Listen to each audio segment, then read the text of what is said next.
और हमारे रास्ते अलग हो सकते हैं, ये मैं मान सकता हूँ, लेकिन मंजिल तो अंततः एक ही है ना। इंसानियत से बड़ा कोई धर्म थोड़ी है। जब आप रोटी कमाने के लिए कोई काम करते हैं तो रोटी रोज़मर्रा की चीज़ है ना, वो रोज़ चाहिए हमको। फिर आप किसी भी तरह से उसको बस कमाना चाहेंगे, क्योंकि हर आदमी को अगर आप जीवंत हैं, जिंदा हैं, तो जिंदा नज़र आना ज़रूरी है। देश की बंटवारा हुई, विभाजन हुआ हिंदुस्तान और पाकिस्तान में, उसका असर किस पे किस तरह का पड़ा। मतलब हम छत पे चल रहे हैं ना, तो शिक्षा जो है वो सीढ़ी है और छत जो हमारा है वो नौकरी है। अंदर के जो संवाद हैं वो मेरे नहीं, मेरे किरदारों के हैं। तो आज इस चीज़ को सम्मान भी दिया जा रहा है कि आप हकीकत बता रहे हैं, और वो ऐसा पहले ही सोचते थे। तो हमको ये नौकरी नहीं मिलनी चाहिए थी, हमको ये नौकरी मिलनी ही नहीं चाहिए थी। हम उस कैपेबिलिटी में ही नहीं थे, हमारी काबिलियत ही वो नहीं है। मैं पूर्वांचल से, मैं जहाँ से आता हूँ, हमारे यहाँ के लोग आपस में गाली से बात करते हैं। मेरा नायक गाली देता है, मेरा वो कैरेक्टर जो है वो गाली देगा। मतलब मेरे नज़रों में तो वो आदमी पोस्टर बॉय है। सुना जाता है कि पहले ज़मानों में नौजवान मुल्क जीतने, लंबी और कठिन यात्राएं करने, ख़ानदान का नाम ऊंचा करने के ख्वाब देखा करते थे। अब वे केवल नौकरी का ख्वाब देखते हैं। नौकरी ही हमारे युग का सबसे बड़ा एडवेंचर है। आज के फाहियान और Ibn Battuta, Vasco D gamma और स्कॉट नौकरी की खोज में लगे रहते हैं। आज के ईसा, मोहम्मद और राम की मंजिल नौकरी है। नौकरी, 3 अक्षर और 2 मात्राओं का यह शब्द आज के ख्वाबों की कसौटी है। जो इस कसौटी पर खरा उतरे वही खरा है। नौकरी से ही घर और परिवार की कोपलें फूटती हैं। हम जब पढ़ाई के बाद कुछ नहीं कर पाते हैं तो एक सवाल उठता है कि जब तक नौकरी नहीं, जब तक आगे कोई भी आपको किसी भी चीज़ में हिस्सा लेने का सौभाग्य प्राप्त नहीं होगा। जो मैंने अभी पढ़ा, ऐसा कहना है राही मासूम रज़ा का। आज उनकी पुण्यतिथि पर मेरे एक मित्र ने स्टेटस लगाया था। अभी जब मैं आ रहा था तब मैंने इसे पढ़ा, आपके सामने दोहराया। अब राही मासूम रज़ा शिक्षा पर क्या सोचते थे। हाल ही में देश की नई शिक्षा नीति आई है जो तीसरी बार सुधार करके समसामयिक माहौल के हिसाब से लाई गई है। तो अंकित जो मेरे मित्र हैं, इनसे हम जानेंगे कि राही मासूम रज़ा शिक्षा के बारे में क्या सोचते थे और ये राही मासूम रज़ा के फ़ैन क्यों हैं। तो अंकित बताइए, राही मासूम रज़ा का शिक्षा के प्रति क्या सोचना था। देखिए, एक जो हमारे यहाँ आज के डेट में जो शिक्षा का मेन उद्देश्य मान लिया गया है वो आय का स्रोत है। मतलब हम छत पे चल रहे हैं ना, तो शिक्षा जो है वो सीढ़ी है और छत जो हमारा है वो नौकरी है, वो आय का स्रोत है किसी भी रूप में। चाहे आप बिजनेस करना चाहते हो, सरकारी नौकरी करना चाहते हो, प्राइवेट नौकरी करना चाहते हो, लेकिन सिर्फ नौकरी वजह नहीं हो सकती। हम समाज में योगदान कहाँ दे रहे हैं, हम समाज बनाने बिगाड़ने में कितना योगदान दे रहे हैं। जो हमारे यहाँ एक फंतासी गढ़ी गई है कि अगर आप नौकरी पा लिए तो आप पढ़ने वाले हैं, अगर आप नौकरी नहीं पा रहे हैं तो आप पढ़ने वाले नहीं हैं। जिस पंक्ति की आपने अभी जिक्र की वो राही मासूम रज़ा साहब की एक उपन्यास है जिसका नाम है टोपी शुक्ला। टोपी शुक्ला में जो नायक है टोपी शुक्ला, उसको मतलब जब उपन्यास के आखिरी पन्नों में जाएंगे तो उसको सरकारी नौकरी मिलती है और वो आत्महत्या कर लेता है। अच्छा, तो वो उसके शिक्षा का वो प्रोसेस है कि वो मानता है कि हमको ये नौकरी नहीं मिलनी चाहिए थी, हमको ये नौकरी मिलनी ही नहीं चाहिए थी, हम उस कैपेबिलिटी में ही नहीं थे, हमारी काबिलियत ही वो नहीं है। तो राही साहब उस तरह से लिखते हैं, चीज़ों को उस वे में लिखते हैं। राही साहब का एक तो डायमेंशन बहुत बड़ा है। जैसे जब वो आपातकाल के दौर में लिखते हैं तो कटराबी आरजू नामक उनकी उपन्यास छपती है। कटराबी आरजू, कटराबी आरजू, कटराबी आरजू। अगर आप उसको पढ़ेंगे तो आप और हम उस दौर में हैं जिन्होंने आपातकाल नहीं देखा जी, और किस्से कहानियाँ खूब सुने हैं। सुने खूब है। जब आप कटराबी आरजू को पढ़ेंगे तो आपको दिखेगी कि आपातकाल कैसी थी, क्या थी आपातकाल।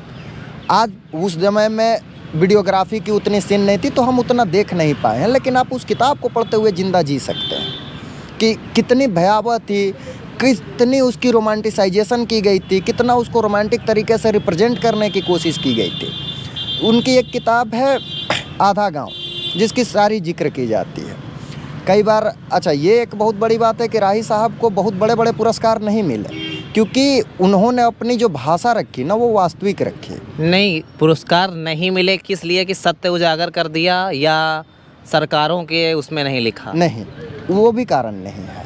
कारण उसका ये है कि उनकी जो भाषा रही है वो साहित्य के पैमाने पे उस दौर के जो लोग मानते थे कि उनके मतलब हर किताब में उनकी गालियाँ मिल जाएंगी आपको। तो उनका ये कहना है कि मैं पूर्वांचल से, मैं जहाँ से आता हूँ, हमारे यहाँ के लोग आपस में गाली से बात करते हैं। मेरा नायक गाली देता है, मेरा वो कैरेक्टर जो है वो गाली देगा। मैं उसको रोमांटिसाइज नहीं कर सकता, मैं उसको सभ्य आदमी नहीं बना सकता। वो हमारे आम बोलचाल की भाषा में, मैं गाली नहीं देता, मेरा कैरेक्टर देता है तो वो देगा। इसी तरीके का क्रिटिसाइज आज के साहित्य को भी किया जाता है कि जबकि हम नीलोत्पल मृणाल जी की पहली किताब डार्क हॉर्स पढ़ते हैं तो उसमें शुरुआत में ही लिखा है कि अंदर के जो संवाद हैं वो मेरे नहीं, मेरे किरदारों के हैं। तो आज इस चीज़ को सम्मान भी दिया जा रहा है कि आप हकीकत बता रहे हैं, और वो ऐसा पहले ही सोचते थे। ये बात भी है कि ये जितने लोग आज के डेट में, चाहे आप दिव्य प्रकाश दुबे की बात करें, नीलोत्पल मृणाल की बात करें, सत्य व्यास की करें, जिनको नए वाली हिंदी के अग्रदूज माने जाते हैं, उनकी ये बात, वो कहीं ना कहीं सब इस बात को जिक्र करते हैं कि राही मासूम रजा और काशीनाथ सिंह वो लोग हैं जिन्होंने हमारे लिए बेस तैयार किया था।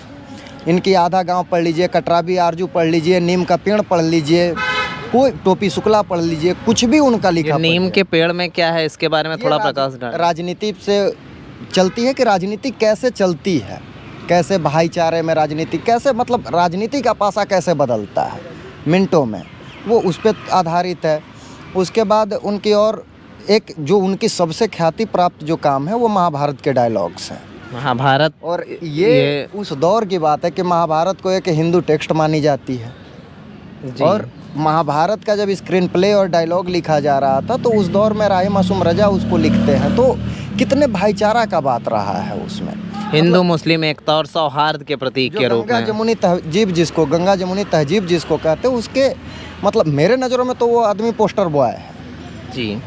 अगर मैं एक लाइन में कहूँ तो गंगा जमुनी तहजीब के पोस्टर बॉय हैं राही मासूम रजा। चाहे उनकी कोई भी आप किताब पढ़िए, उसमें आपको ये चीज़ देखने को मिल जाएगी कि कैसे चीज़ें होती हैं, क्या होता है क्या नहीं होता है। दूसरी बात, उनकी मतलब लेखन शैली की अगर बात करें तो आप उनकी भाषा को समझेंगे कि वो हमारी और आपकी भाषा है। मैं पूर्वांचल से आता हूँ, मैं बेसिकली बिहार से आता हूँ, उसको पूर्वांचल, मैं रोहतास सासाराम का हूँ, तो वो जहाँ हमारे यहाँ वो बातचीत होती है वैसे ही बातचीत होती है। वो चीज़ देखने को मिलती है, समझने को मिलती है।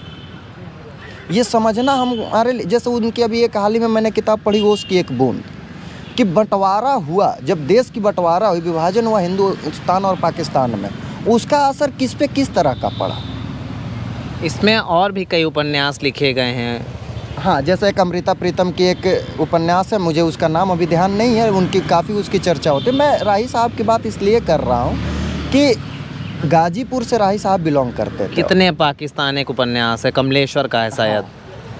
राही साहब की मैं बात इसलिए, क्योंकि गाजीपुर वो जगह थी जो विभाजन में उस पर इफेक्ट नहीं पड़ना चाहिए था, क्योंकि बॉर्डर वहाँ से नहीं गुजरी थी।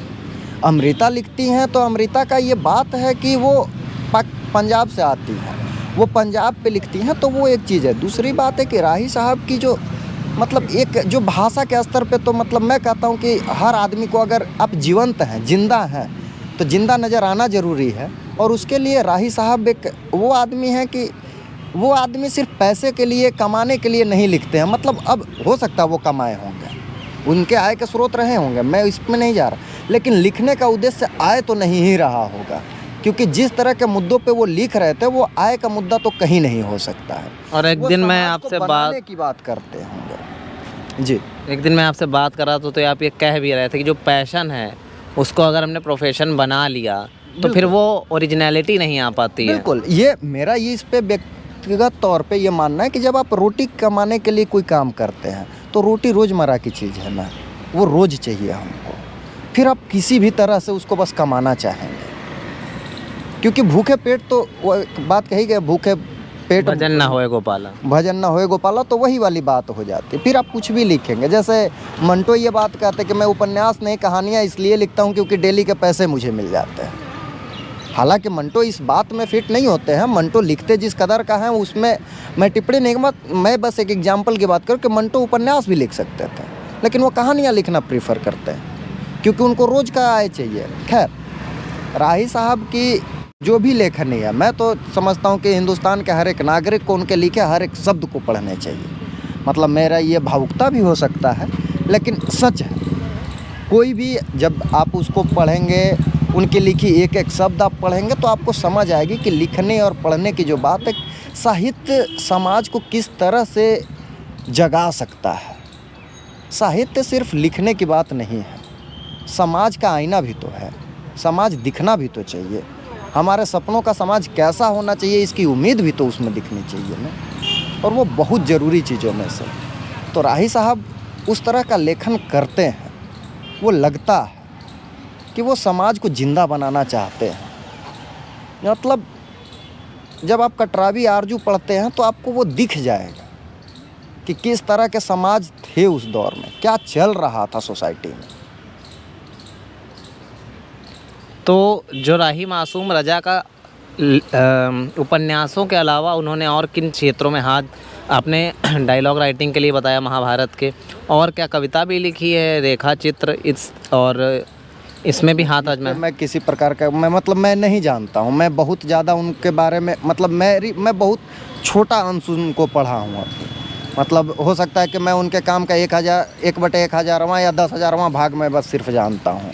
तो जितना आपने पढ़ा है उस हिसाब से आपको क्या लगता है कि हमारे साहित्य हमारे कोर्सेज में पढ़ाया जाता है, तो क्या अभी पर्याप्त राही मासूम रजा को पढ़ाया जा रहा है, उनके साथ न्याय किया गया है? मैंने सुना नहीं है कहीं ना, तो मतलब मैं हिंदी लिटरेचर में कहीं सुना कि राही मासूम रजा को बहुत पढ़ाया गया हो, और ना हाँ, हालांकि मैं ये बात ज़रूर कह सकता हूँ कि राही साहब के बारे में कोई भी साहित्य का आदमी ये ज़रूर कहता है कि beyond the courses, beyond the syllabus, आप राही साहब को पढ़िए ज़रूर। उससे आपकी भाषा समृद्ध होगी, एक चीज़, लेखन शैली आपकी बहुत अच्छी होगी, और इन सबसे इतर अगर आप लिखना और ये वो नहीं भी चाहते हैं तो सबसे बड़ी बात वो आपके अंदर का इंसानियत बचा के रखेंगे, और ये बहुत ज़रूरी चीज़ है। जिस तरह के, जैसे आज के डेट की, अगर आज दौर की हम बात करें तो जिस तरह के धर्म को लेकर के विवाद चल रहे हैं कि हम श्रेष्ठ, हम दोनों क्यों नहीं हो सकते? हमको एग्जिस्ट क्यों नहीं कर सकते हैं? ज़रूरी है क्या कि सिर्फ एक एग्जिस्ट करें? हमको एग्जिस्ट भी तो कर सकते हैं। आपके हमारे द्वंद्व हो सकते हैं, आपके और हमारे रास्ते अलग हो सकते हैं, ये मैं मान सकता हूँ, लेकिन मंजिल तो अंततः एक ही है ना। इंसानियत से बड़ा कोई धर्म थोड़ी है। इंसानियत से बड़ा कोई धर्म नहीं है। तो अगर इस इंटरव्यू, तो ऐसे अंकित मुझसे कह रहे थे राही मासूम रजा के बारे में काफ़ी लंबी बातचीत की जा सकती है, पर चूँकि हमारी एक तय समय सीमा है, तो दोस्तों ये था राही मासूम रजा के ऊपर हमारा अंकित के साथ एक संक्षिप्त वार्तालाप। मिलते रहेंगे आपके साथ द स्टूडेंट लाइफ पर। धन्यवाद।